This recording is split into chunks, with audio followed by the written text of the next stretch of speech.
Please go to our website, powertalk.live, download our free app, and stream all of our live local shows, including Solomon on Blast, The Jim Parisi Show, and yours truly, The Jake Feinberg Show. And we can't thank you enough for making us part of your day today. And yet another milestone today on The Jake Feinberg Show as we hit here, November 5th, 2016.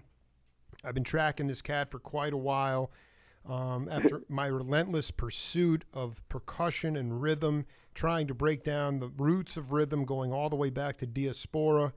And my guest is one of the most, he's well known for these tunes that have been sampled continuously, but my guest is rooted in the fundamentals of the drum, the language of the drum, and the power of the drum. And he was surrounded by all of his mentors and people that go back in the earliest lineages of music, most specifically the music of melodic improvisation known as jazz. Mtume, welcome to the Jake Feinberg Show. First of all, man, I appreciate it very much, and thank you for having me there. It's such an honor, man. I mean, I'm having a ball, and I know I've been texting you all my my transcriptions of this stuff, but man, I really want to get down to it for a minute. I just wanted to start by asking you about, as far as a drummer, how did you learn? When did you first learn about dynamics in terms of bringing it down and then bringing it back up? Can you talk about a seminal moment in your early career when you learned about the dynamics? The dynamics of the instrument. Yes. Well, I would have to say the first, my education about the hand drums actually came from my fascination with trap drums. I mean, my biggest influence was Elvin Jones. I never played in a vein that was considered traditional. Remember, my pops played with Dizzy Gillespie, and at that time, as a very young man, I would listen to the Dizzy Gillespie records, and he had Chano Pozo, and I knew what I did know about that. I appreciated the Afro-Cuban rhythms, but I wanted to figure out a way to fuse that into a more contemporary approach, and that's when I discovered Big Black, and that was it for me. Once that door was open, I found my own room. Okay, so let's just stop. This is so classic. You discovered Black with Dizzy's band because he played with. No. Go ahead. I discovered Black when I say I heard him. I was in L.A. I was going to school in L.A. and they had something called the Taifa Dance Troupe, and Black came to perform. We were being taught the Zulu boot dances that were done during the time of guys, dealing with the diamond mines. And I saw Black, man, and I had never seen anything or heard anything like that. But it was like, I think Miles Davis told me something once. He said, when you hear the right direction, you just know it. It goes through your body. And that's what happened. And I said, I think I want to play in that direction. Can you go, for the audience listening worldwide, we're talking to a legendary percussionist, but a guy who now has already told us that he was kind of leaned on the trap set for motivation. But what was Black doing? I mean, Black basically simplistically says he was able to infuse his hand drums in bebop. But what does that mean to the lay person? I mean, when you say you were in awe of it, what does that? Because I've talked to Babatunde Lee. I mean, Randy Weston.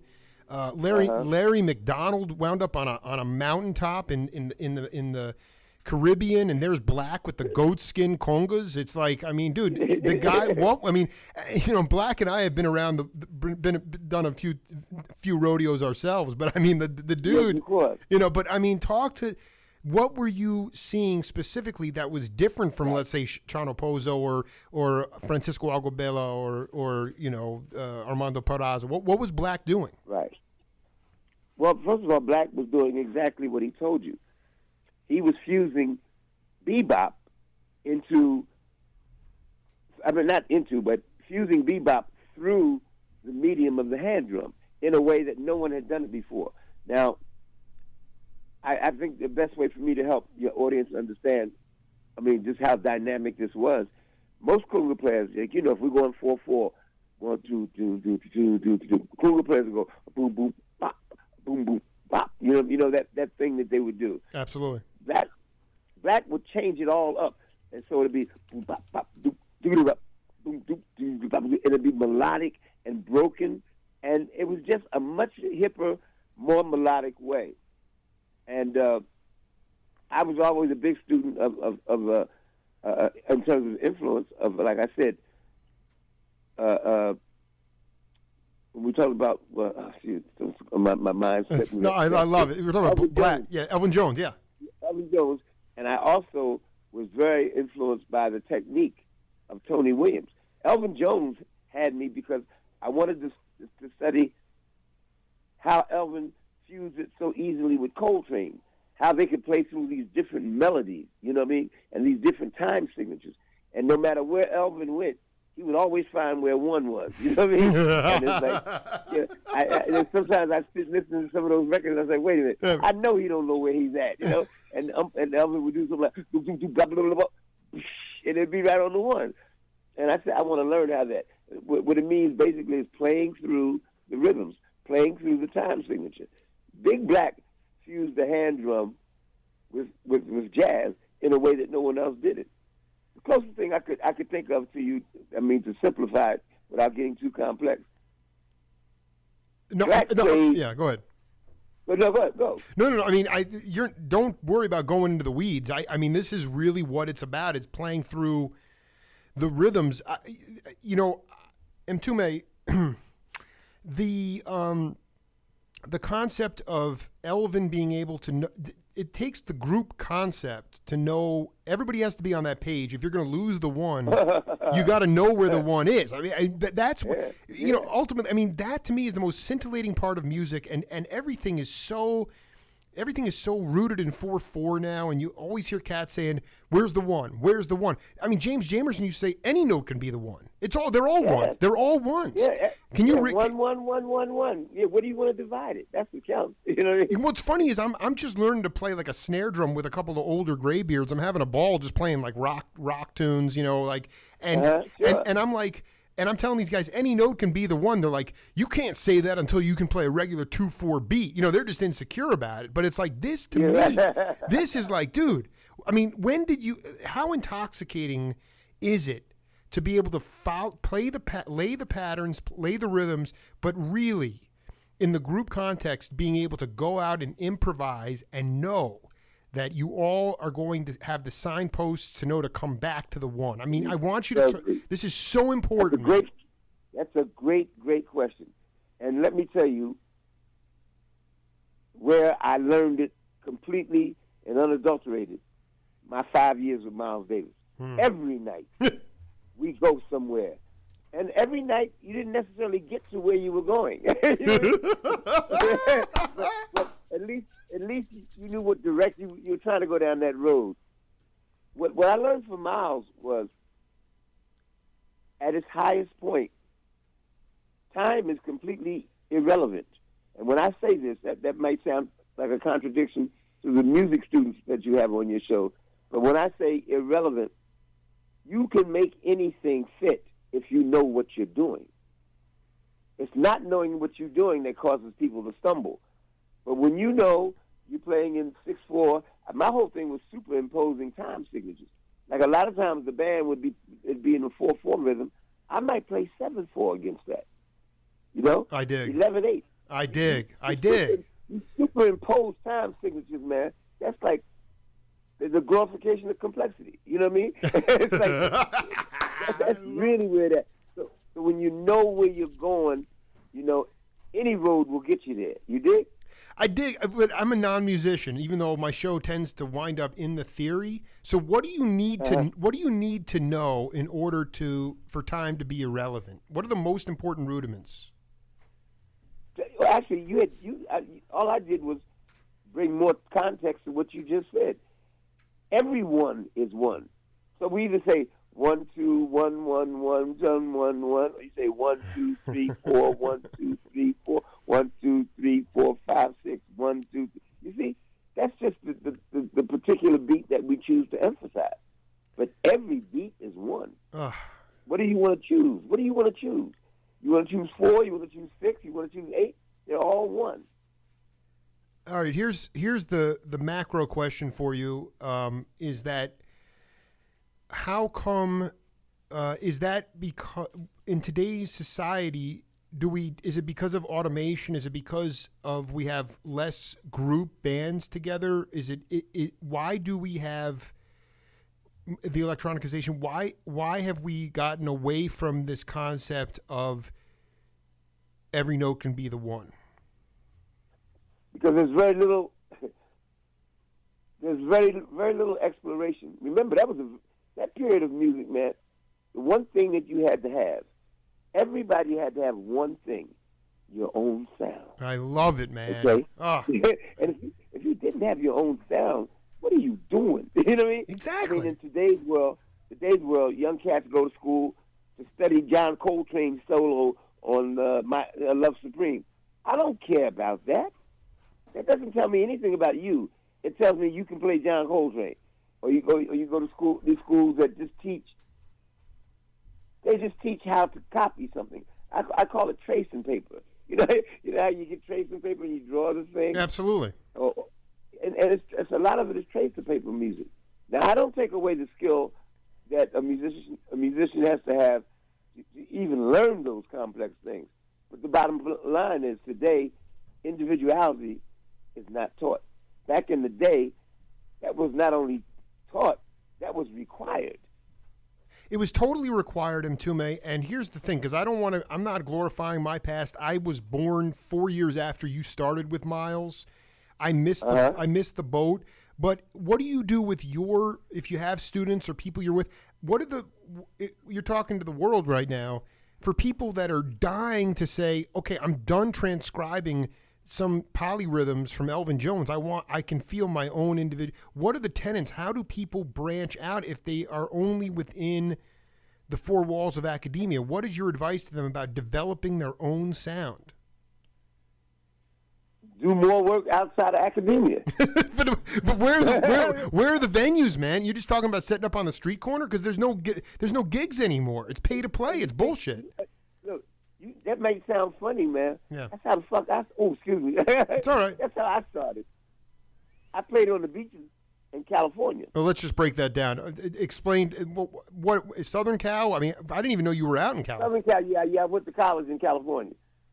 Southern California. So you just set up. You brought out. Tell me the kind of percussion you had. Well, me and another. Look, I was still practicing at the house, and for me, everybody's story is different, as you well know. I never studied the other hand drummers. I listened, I absorbed, but I wasn't interested in going in that direction. So I'm listening to Max. I'm listening to Elvin. I'm listening to, like I said, Tony. I'm listening to Pete LaRocca. I was more interested in those directions. So in order to get a feel for playing in front of people, I had a friend named Juba. We would go and play on the beach. I mean, to get lunch money. You understand? I dig. I love it. To see if we could touch people who didn't pay to see you. You see what I'm saying? You just go there and you play. You play all day, man. Leave out early in the morning, like 8 o'clock. Get back about 6 or 7. And okay. That taught me. Yeah. Go ahead. No, no. You were going to say that taught me what? Well, that taught me how to connect with people. Mm-hmm. I mean, playing things to connect and sound and getting your sound together. So there was no pressure, You weren't auditioning for nobody, You just played and played and played. And I know that sounds real corny in today's world. But in real life, that's how hip-hop got started, okay? That's right. There were no venues. Cats hooked up in the park. Mtume already dropping knowledge. I'm having a ball right now, dude, cooking away here. But you're talking. I mean, so let's just go back to the practical side of it. Is that you're dropping names like Pete LaRocca, right? Okay, like LaRocca, like the dude is one of the most stealth, under the radar jazz drummers of all time.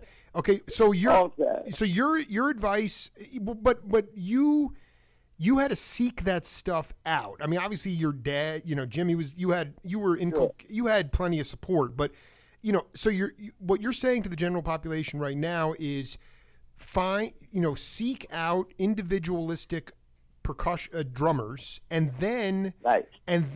go out, be creative and resourceful, and play for many hours at a time in a setting that you might be a little bit insecure in, but pretty soon you're going to start developing your own voice. Am I reading that correctly? That's absolutely correct.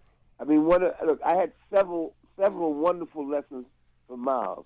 I call them Zen lessons. I remember one day, man, we were playing in Europe, and I took what I considered a hell of a solo. You know what I mean? Sure. Brought the house down, and as we're walking off stage, his voice comes behind me and says, "That wasn't shit." And I turned around and it was Miles. And you know what he said? He told me, he said, "Stop playing what you know. Right. Start playing what you don't know." Now, first of all, I gotta compute and process that. What the hell? Stop playing what you know. Stop playing what you don't know. Then I got it. No, because when I done 4 interviews with McLaughlin, and McLaughlin loved Miles, and when he was in the studio with Miles the first time, I think it was for Bitches Brew, and he said, Miles said to him, "Play the guitar like you don't know how to play the guitar." Is the Zen master. The Zen master. But see, look who he got it from. I'll give you a quick caveat. Yep. Miles Davis telling me a story about Charlie Parker. So Miles just gets with Charlie, right? They go somewhere. I think he said it was Chicago, and the piano player didn't show. So, you know, there's always musicians in the audience. So some guy raised his hand. "Oh, Bird, I know all your songs." So Bird said, "Well, come up and play, man." So they start playing. And when it's time for Miles to solo, he looks over at Bird and says, "Bird, this cat's playing the wrong changes."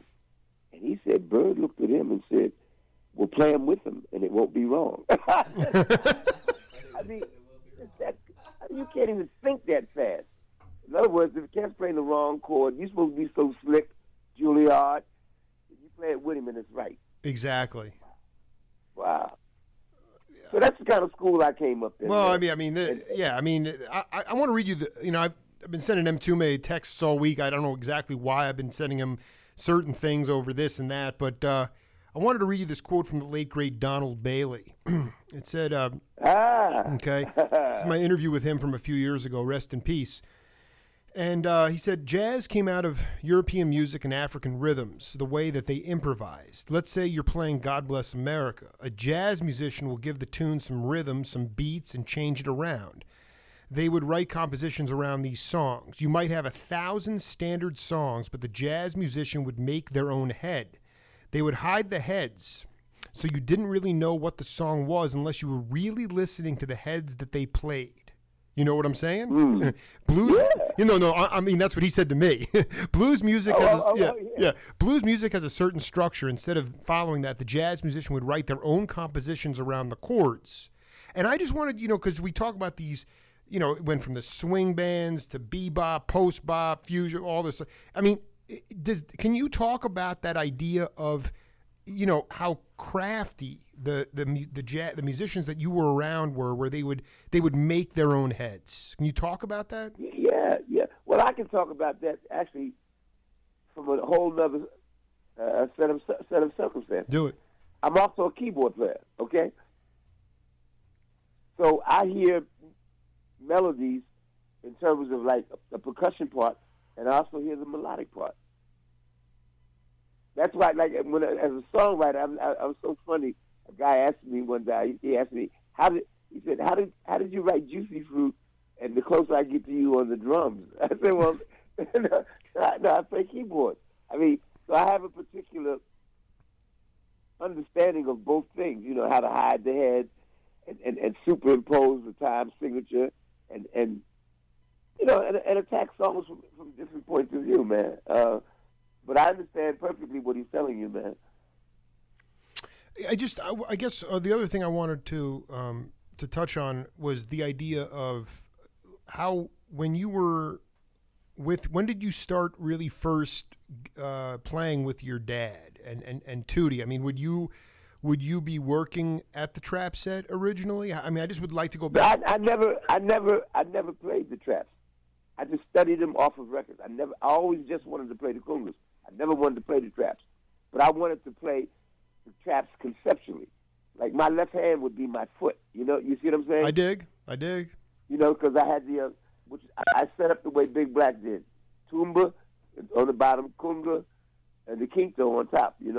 And I could I studied with something called the trinome. And a trinome allows you to play 2 time signatures at one time. And because of that, it allowed me, I could hear, 2 time signatures at the same time. My left hand could be playing in a different time signature than my right. And I could flip it over, which was highly unusual. Let me ask you about your current projects. I mean, I mean, how much do you find today? Can you talk about, for instance, maybe the most inspiring thing that has gone down musically for you this year, insofar as not necessarily your own, like not winning an award or a Grammy or a royalty check, but I mean something that gives you the hope that no one can kill this music? Well, this year, first of all, I retired in '97 after I finished. You retired? That's unbelievable. You retired? Yeah. I mean, after I did this TV show called New York Undercover. That was kind of it for me. Scoring was my biggest love. And after that, I just get turned on by the things I see and the things I hear that are inspiring. And to answer your question, for me, when I saw Kendrick Lamar, that was at the Grammys, that just blew me away, man. And that was the most inspiring thing I'd seen this year. Can you talk specifically about what it was that was inspiring? Well, he took rap to a new level. It wasn't the old BS, how many cars I got. I mean, he put everybody on notice. Jay-Z, Kanye, all of them. You need to talk about something. And when I saw, did you actually see the performance on the Grammys? I did, but I just want to hear it from someone like you who's... Oh, no, I just want to... I only asked you so I know, we have a similar context. Yeah. And when I saw him coming out in a prison and then march across the stage and there's African drummers, he mixed it all together, the message, the meaning, and the image. I mean, it was an unbelievable performance. And I hadn't seen nothing like that since I saw Public Enemy. So for me, that was the most inspiring thing. I don't get turned on with, cats talking about how much money they got and all that. It don't mean nothing to me, man. But Kendrick Lamar took the art form of rap to its next level. Now, if you're asking me about jazz, my honesty is I haven't heard it yet. All that stuff sounds the same to me. I don't need to hear another drummer sound like Tony Williams. I heard Tony Williams. I don't need to hear nobody play like John Coltrane. I heard John Coltrane. I don't want you to play like Freddie Hubbard. I stood next to Freddie Hubbard. And that's one of the problems of jazz. Okay? Jazz is suffering from the stagnation of non-movement. And everybody wants to praise people because they play and sound like somebody else. That's crazy. Did you, because again, we're talking about a cat, you followed the music and were able to adapt to it through the 80s and through the 90s, but Mtume, can you point to a couple of reasons why we went from this style, like you better have your own sound, to, oh, we must conform? Like, to me, like this music is a direct correlation to our society in terms of conforming. Uniformity, ultimately, that leads to totalitarianism. And I'm not trying to get all, neurotic. No, but that's a valid point. You're not going 1984. I mean, I know. No, you did. I mean, what I'm saying is the expressions from LaRocca, right, Roker, Tony, those guys were like, you know what? Not to mention they were also, in my mind, from all the cats I talked to, they were all really superhuman beings too. On top of that, they were really good people. But they were very much saying, this is music from my heritage, and I am going to be proud because I want someone like Bill Cosby, before the world caved in on him, to put a blindfold on and be able to tell, just by listening to the record, who is playing drums. Like it was Right. people took pride in that. Why? How? I mean, was it automation? Was it the drum track? Was it disco? Was it what? What was it that made us to this point of saying, when you go hear jazz, you can't even tell who it is? Well, that goes back to my point again. Like it was an old saying years ago on a commercial. It said, "It looks like butter, but it ain't butter. It's parquet." We've been having parquet music for the last 40 years. Yeah, okay? right. Looks like butter. You understand? But what they've done is they've devalued excellence. Okay? And like I said, man, today you get praise for sounding like someone. Look, when we were signing up as groups, I'm not talking about jazz now, I'm talking about funk and R&B, because everything had its own sound. Parliament Funkadelic did not sound like Kool and the Gang.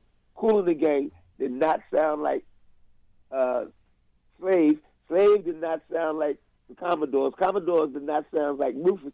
Everybody had their own sound. Once you consolidate the sounds, it's also easier to copy and manipulate it. Now, what do I mean by that? Something happened. I'm going to take you through R&B and funk, and then I'm going to go back to jazz. Go ahead. See my lineage. Go ahead. Here's what the plan was.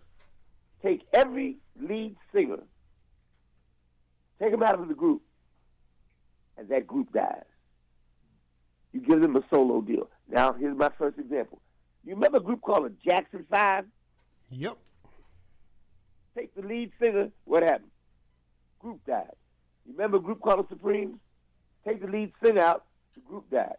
You remember a group called the Commodores? Take the lead singer, the group died. All right? You remember a group called LCD? Jeffrey Osborne? Take the lead singer, the group died.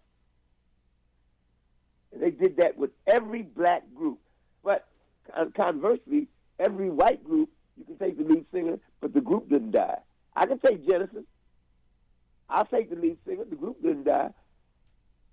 Rolling Stones can still do solos as people. The groups don't die. There's been this conscious effort to devalue the excellence of black bands and also the invention of the video. In the video, everything became homogenized, and we had these things called crossovers. And for black groups and black artists, it was like, yeah, I crossed over, but I can't get black. You know what I mean? Yeah, right. And it's like, and that's what happened. And now I have a saying: you want R&B, but not for me. Like half the, yeah, so you don't even hear young R&B artists or funk. First of all, there are no funk bands. The Roots live around the corner from me. The Roots aren't kids. Okay? Name me one funk band. If I go back into the 80s and the 70s, you can name me 20. There's no new nothing. And if you don't create something new, you're condemned to repeat what's old. And that's the antithesis of music, man. If music doesn't move forward, it dies. I'd rather listen to the records, man. I mean, you're blowing my mind. What was the thing that the second thing that you alluded to? It was a term that I didn't totally catch it. It was like some sort of like. Well, first of all, you said they devalue. You know, yeah, I mean, I'm like Eric Dolphy. Once it's in the air, brother, it's gone. Dude, I'm out to lunch. You know, but it's no, you know what it is like. So you know, this period of time that I only collect vinyl, and the only period of time in music that I really listen to is essentially 65 through 75, and on every single album, including the ones that you were on, Strata East. I mean, there was like, you had M Boom, you had Roy Brooks playing the saw, you had, the piano choir, all that stuff. Everything had percussion. It always, but it had percussion. It had congas, it had timbales in some cases, it had bongos, and then by the late rhythm, which is the African contribution. And that's one of the problems that happened in jazz. And I'll tell you this. Yeah. The congas and all these instruments you just mentioned never got full recognition because they're African instruments and they're always associated with something being other. Do you understand? I dig. And so they don't even talk about that. I mean, I didn't start hearing about percussive instruments being acknowledged until Ayato, okay? But I'm saying they're not looked at as legitimate instruments in the eyes of these so-called critics, you know. I really did. Wait, hold on. You just said something very revelatory there. You mean like the first time percussion became vogue was with Brazilian cat, not with an African percussion. That's the first time. They can't get close to it. And then we're talking real stuff here now. I'm not warming this soup up for you. I'm just giving it to you cold cut. I wouldn't invite you on for the cold. Yeah. Go ahead. There's a built-in prejudice in white critics about African instruments. They'll go to an Indian instrument, Ravi Shankar, okay? They won't go to an African instrument. And the conga represents that more than anything. And that's why it was so out for a lot of the critics when they came to see Miles when I was with him. Miles made me stand next to him. Conga players don't get that point, don't get that reality. They're in the back. So if we're really going to talk truth, let's talk truth. They don't even know what a conga player really sounds like. They're like side men. I mean, really side men. You know what I mean? I was playing some shit. People couldn't even figure out what it was I was doing. That's. I mean, I could spend 4 hours just talking to you about what you were playing. I mean, that to me is. Right. But here's the thing. Also, it was like, so going back to the individualization or the individual sound. Do you believe that now, because in the past, Miles had a reputation, Dizzy had a reputation. I mean, these cats were innovators. They were increasing the vocabulary of the music, and they could take chances and not worry about the bottom line because today it's like, it seems to me that we live in this such a quantified society. It's all bottom line, and with music, so it's like if you're trying to be different, then you have. Exactly. You have no chance because we're not going to make any money on that because no one's going to recognize it. Well, who the F cares? But you see what an upside world we live, upside down world. No, I know. I know. Because you can't advance the shit until you try something new. But if you try something new, that's the foray for contemplation. You know what I always tell young cats? If a guy like Prince came along, nobody would sign him. Because he'd be too different. Right. And that's the sadness of it. If you can't continue to expand the boundaries of the sound, and you cannot have new music without access to new sounds and new colors, then the music stays as it is. It's comatose. The music's comatose. And people can lie to themselves. I like Wynton Marsalis, but he's not Miles Davis. He's not Clifford Brown. He's not Dizzy. I haven't heard nobody play nothing new. And when you hear it, send it to me, because I can't wait to hear it. It's not new, man. It's not new. It's the glorification of mediocrity. What if you can just be a prophet for a minute? If we continue to stay... Oh, no, I'm an atheist. Don't put me in No. I dig, but I'm just saying, not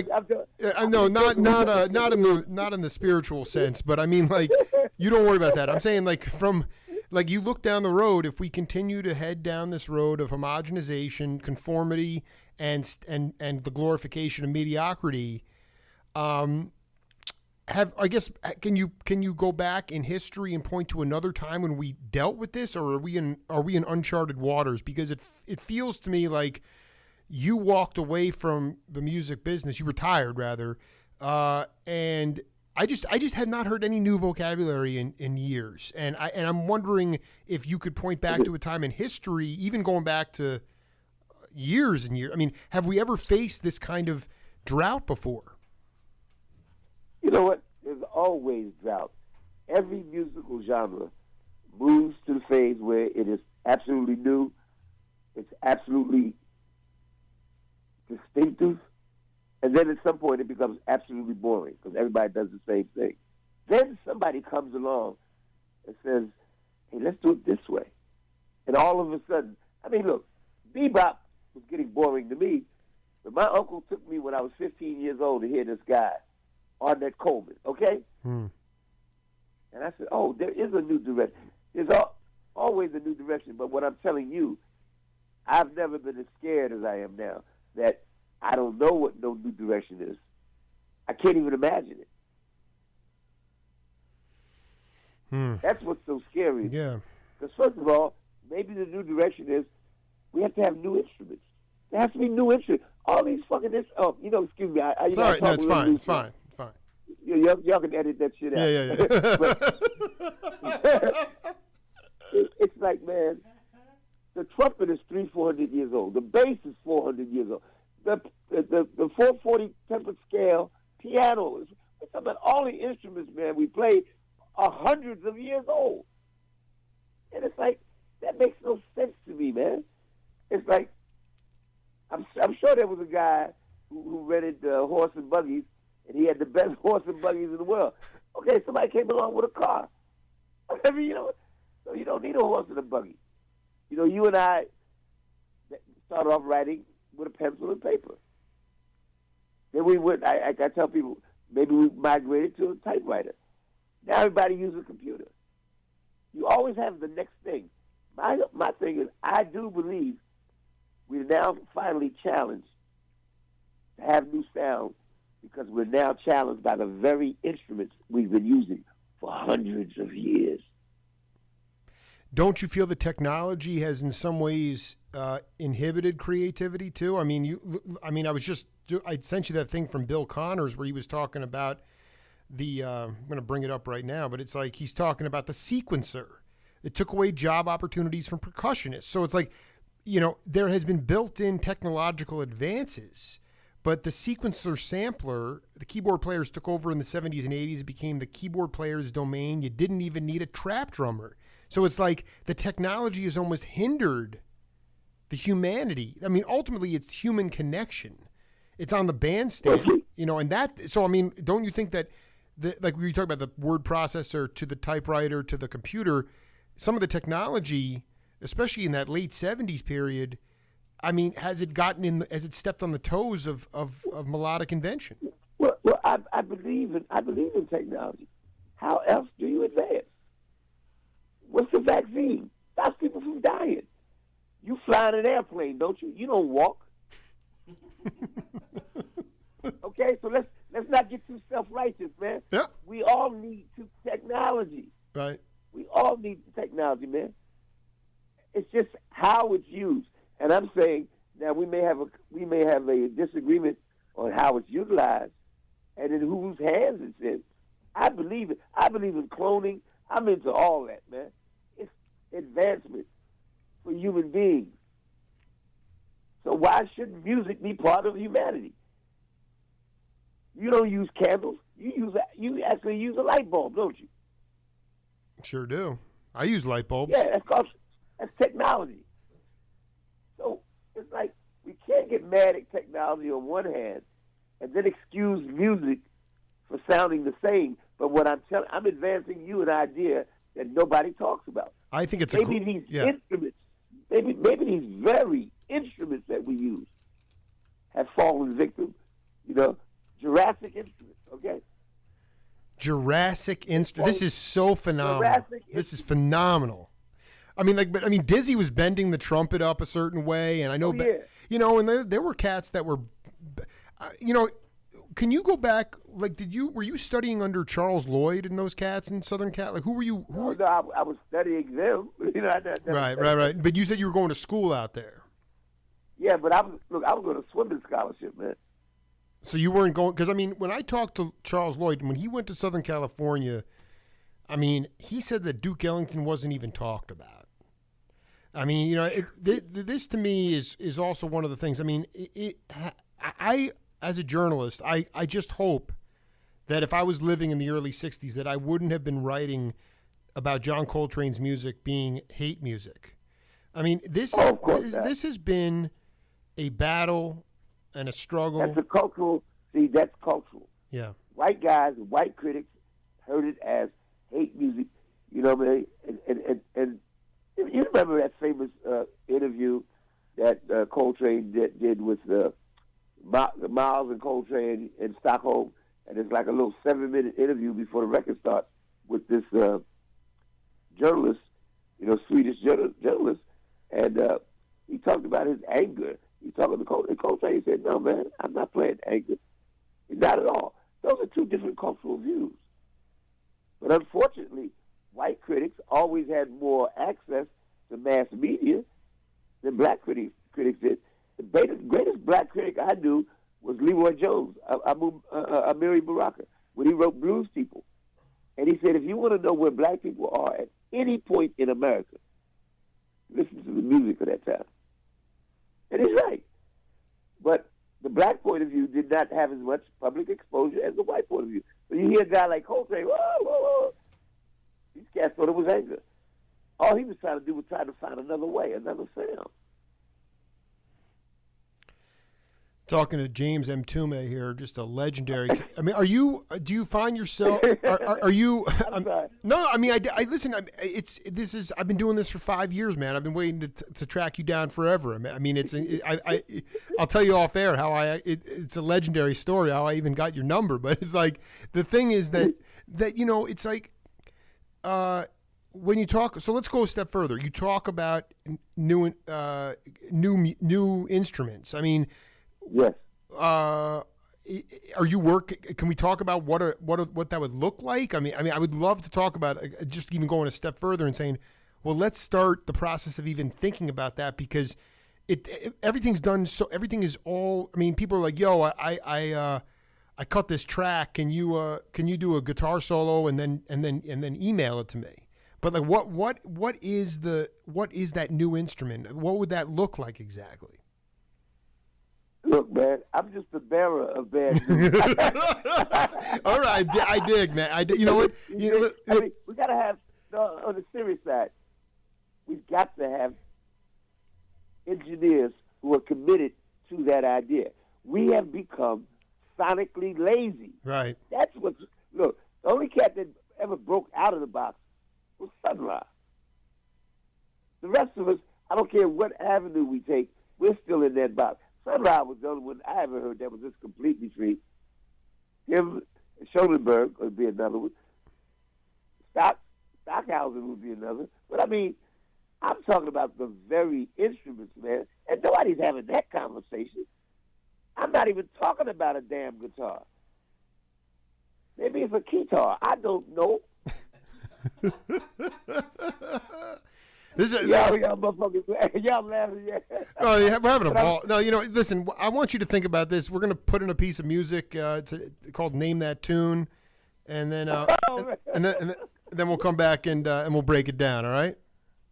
Are you enjoying this so far, man? Dude, I am. We're doing part 2 as soon as possible, man. This is unbelievable. Okay. Hang in there, man. Hang in. Okay, man. Yeah.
Music on the Jake Feinberg Show, brought to you by the Stereo Hospital, the Circle Tree Ranch, Abbott Taylor Jewelers, and Craig Pretzinger of Allstate Insurance.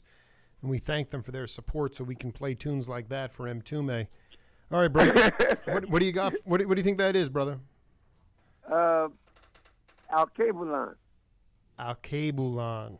I interviewed your dad in January of this year. Woo! And he was almost, I can tell you something, he pushed back against me. He was almost embarrassed to hear that music because it was so visceral and it was so, and it was fascinating because once I kind of challenged him, he really started to go deeper into Elepulan, Land of the Blacks. And I really want you to just riff on that whole concept of Sure. that, and also if you could talk about the first time you had a chance to play and go and play in Africa as well. Okay, well, Al-Kabulan, Land of the Blacks, was the name given to parts of the African continent. As a guy named Dr. Ben Yohanan, who would go back to Africa every summer with black scholars, and they would come back and they would talk about Al-Kabulan. So the very first record I ever did, I did myself. I had it at a club called The East, and you can find that if you ever find it, so Strata East Records. Oh my God! I did not even know you. Stanley Cowell, that was his label. You got on that label, right? Yeah. Oh, I do. That album's probably $500, man. I've never found that. You album. know what? Yeah. No, yeah, you're right. I need a copy of immediate. No, go ahead. So you had a club called East. Go ahead. I didn't mean to break you up there. Go ahead. Yeah, The East. Now, on that album, Stanley Cowell on piano, Ndugu Chancellor on drums, Billy Hart on drums. I had two drummers, Buster Williams on bass, on vocals. I forgot the vocals. I had three vocalists, and I had young poets. And if you ever get a chance to hear the original version, man, you're gonna fall out. I was. Hey, you know what? It's on YouTube, man. No, I'm gonna dig it. I always figured, I'm like, well, because the Cobblestone label was always near and dear to my heart, so I picked up that Jimmy Heath album with Tootie on drums, Kenny Barron. I'm like, well, and Mtume was still kind of wet behind the ears. He wasn't a leader already, but sure enough, that was the same year you cut that album. It's unbelievable. Yeah, I came out of nowhere. I mean, so I paid for it. I bought it. It's a live recording, and it's on YouTube, the whole album. Yeah, right. Listen to Al-Kabulan today or tonight. I'm telling you, and hear the difference. I cannot wait. But no, I was the avant-garde, acoustic musician. The irony was, I'm standing next to Miles Davis every night, and we're going into Zunar. Okay, I'm visiting a different planet every night with him, but I was still kind of meshed in avant-garde acoustic music. So I came up in both schools. Did you have a chance to play? I mean, I interviewed Ahmad Jamal this year, and he was, well. First of all, I'm going to read off this list. This was who was on Mtume's ensemble, Elepulan, Land of the Blacks, live. Al-Kabulan. Thank you, Al-Kabulan. Here we go. James Mtume, conga, tonette, horn. Carlos Garnett, tenor sax, flute. Hey. Leroy Jenkins, violin.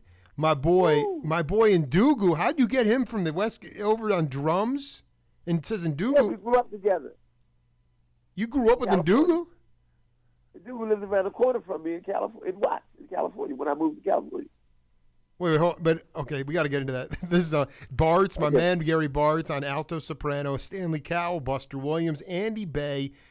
Totally, yo, this cat is such a badass. I have one album with him, but I can't find much of anything. Joe Lee Wilson. Yeah. Woo. Billy Hart and Ndugu double drums. Are you kidding me?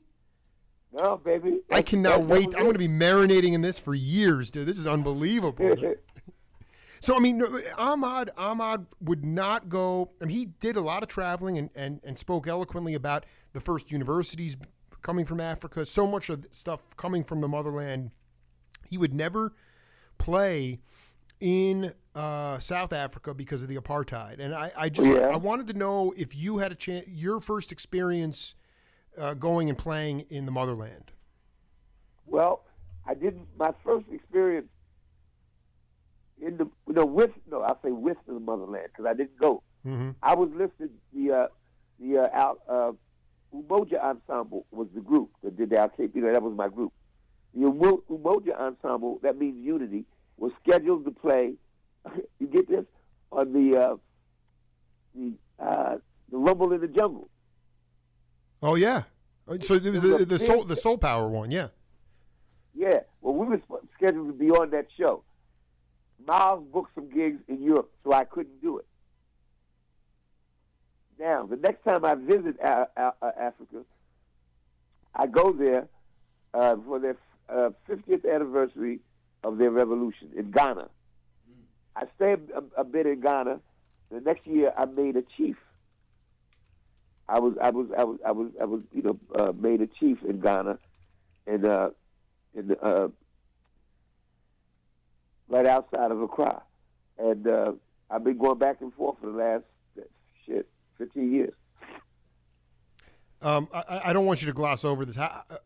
Explain how were you made a chief? I would love to talk to you about this. Okay, well, the official name is installed. I was installed as a chief, and a friend of mine took me to what they call the primary chief, and we started hanging out. He invited me to the palace, and we got tight. And he said, "Man, I'd like to install you as the chief." My official name there in Ghana is Nana Mensa. Nana means chief. I'm Chief Mensa. My God, this is unbelievable, man. I didn't know we was getting ready to go in all these houses. Okay. Well, I mean, there's yeah. No, I dig it. I dig it. Yeah. I mean, that's where the show, my show lands somewhere between the metaphysical and on this planet. But I mean, you've been traveling to different universes for. I've never mentioned that in any interview in my life, what I just told you. Yep. You know what? And I just did, I successfully did my job because I always am trying to reveal new information. I mean, that was you would never land on me, man. Oh, I would never. I love it, man. I mean, can you talk about the significance of, I mean, he looked at you and wanted to make you, I'm sorry, tell me the name again. A chief. A chief. Nah. I mean, was it based on your ability to communicate through the drum? I mean, was it just was it? No, he didn't. I never played for him. He never heard me play. The first thing that we got tight in is that my wife and I donated a bunch of computers for the school there. In one of the villages. We adapted one of the villages, and he dug that. That was just vibrations. Hey man, here man, take these computers. I think we sent about 10 computers, and that was like a whole new world for those kids. And then he wanted me to be one of his personal advisors. I said, wow, shit, okay. So then the next thing he said, now I want to install you as the chief. I mean, I still got the pictures. They slid a goat in front of me. I almost faded. Oh, I did. I mean, this is what it's about, man. I mean, this is the most, when was the last time you went back there? I was there 2 years ago. How do you feel about, I mean, like I interviewed Masakela this year, and, part of really what he's devoting himself to is to really just communicate the stories, these ancient traditional stories through music. I mean, what is the health of the roots of the music? I mean, I literally transcribed one of those quotes from your dad, Jimmy Heath, yesterday, and he's talking about the cats in today's musical world do not have the dynamic, spectrum that I attribute that to that cats don't go back far enough in the lineage of music to really know their entire instrument. And I wanted to know what you felt from your point of view, the health of the traditional African stories. How healthy is it in Africa now, or at least in Ghana? I mean, it's still healthy. It's still healthy.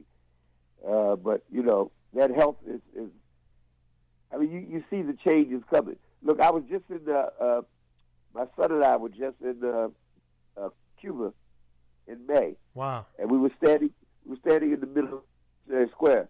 And I said, well, we've got to hurry up. And I sent my whole family 2 months later, my wife, my kids, and my grandkids.